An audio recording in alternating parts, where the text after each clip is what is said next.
Halo semuanya, selamat datang di penjelasan visual kita kali ini. Jujur ya, saya tuh antusias banget buat ngajak kalian mecahin sebuah misteri angka hari ini.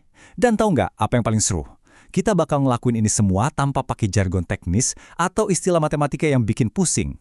Pokoknya, kita pakai bahasa sehari-hari yang super gampang dimengerti, selangkah demi selangkah. Yuk, langsung aja kita mulai.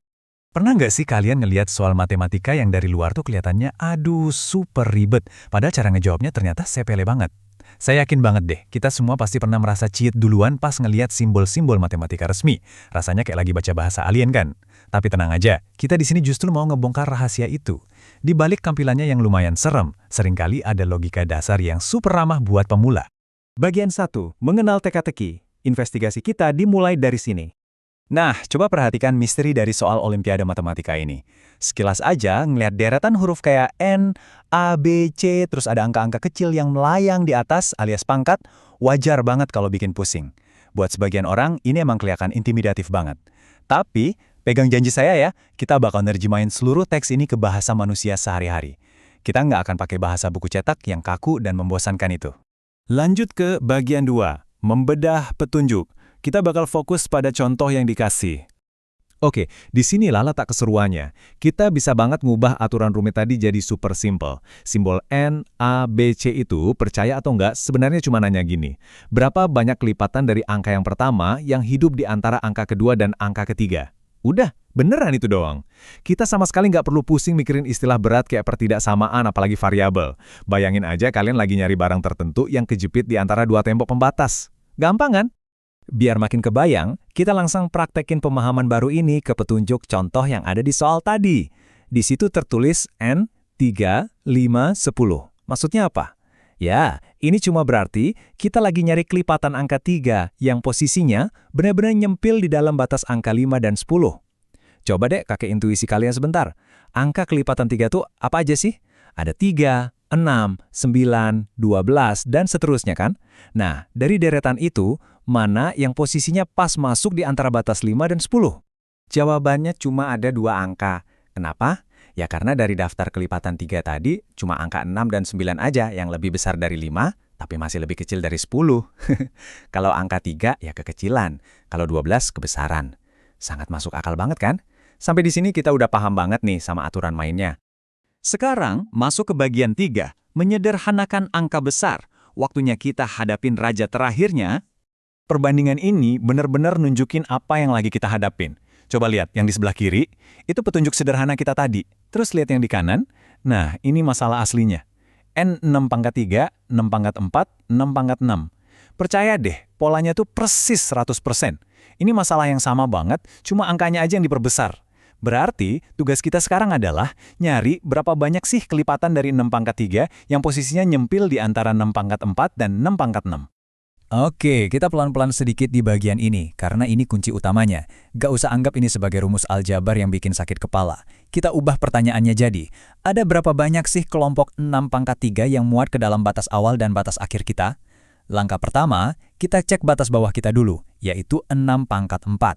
Kalau kita bagi ini sama si kelompok 6 pangkat 3 tadi, ibaratnya kayak kita nyoret 3 buah angka 6, jadi sisanya tinggal 1 angka 6 aja. Bener kan? Terus langkah kedua, kita cek batas atasnya, yaitu 6 pangkat 6. Kalau ini dibagi 6 pangkat 3, sisanya ya 6 pangkat 3. Nilai dari 6 dikali 6 dikali 6 itu adalah 216. Nah, langkah ketiga, karena semua udah kita sederhanain, pertanyaan yang tadinya kelihatan serem, sekarang berubah jadi ramah banget. Tolong dong temukan jumlah angka yang posisinya ada di antara angka 6 dan 216. Wah, ternyata sesimpel itu loh. Dan akhirnya kita tiba di bagian 4, menemukan jawaban akhir. Mari kita kunci solusinya. Kita udah ngelakuin bagian terberatnya nih, ngerubah sesuatu yang kelihatan mustahil jadi super masuk akal. Sekarang kita tinggal ngunci jawabannya. Tapi bentar deh, gimana sih cara persisnya kita ngitung jumlah angka yang berjejer di antara 6 dan 216? Ingat ya, kata kuncinya di antara. Artinya, angka 6 dan 216 itu sendiri nggak boleh ikut dihitung, karena mereka posisinya cuma sebagai tembok pembatas. Coba dipikirin bentar, gimana cara ngitungnya tanpa harus capek-capek nulis semua angkanya dari awal sampai akhir? Ini dia matematika sederhananya. Karena angkanya harus lebih besar dari 6, berarti angka sah pertama yang bisa kita hitung adalah 7. Dan karena harus lebih kecil dari 216, angka sah terakhirnya adalah 215.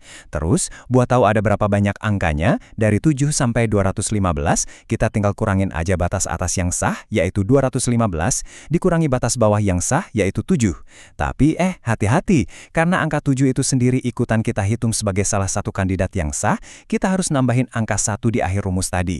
Jadi perhitungannya, 215 dikurangi 7, terus ditambah 1. Hasilnya, 209. Sekarang coba deh kita balik lagi nengok soal aslinya. Di situ kan ada opsi jawaban A 216, B 215, C 209, dan D 208. Coba perhatiin opsi C. Wah, hasil perhitungan super simple yang baru aja kita kerjain bareng-bareng ini ternyata cocok dan sempurna banget sama pilihan yang ada di soal Olimpiade ini. 209. Itulah jawaban akhir kita. Nggak nyangka ya, misteri angka yang di awal tadi kelihatannya penuh huruf dan format rumus yang aneh bin ajaib, sukses kita pecahkan secara total, murni cuma pakai logika sehari-hari dan hitungan dasar. Kita benar-benar berhasil memecahkan kasus ini dengan brilian.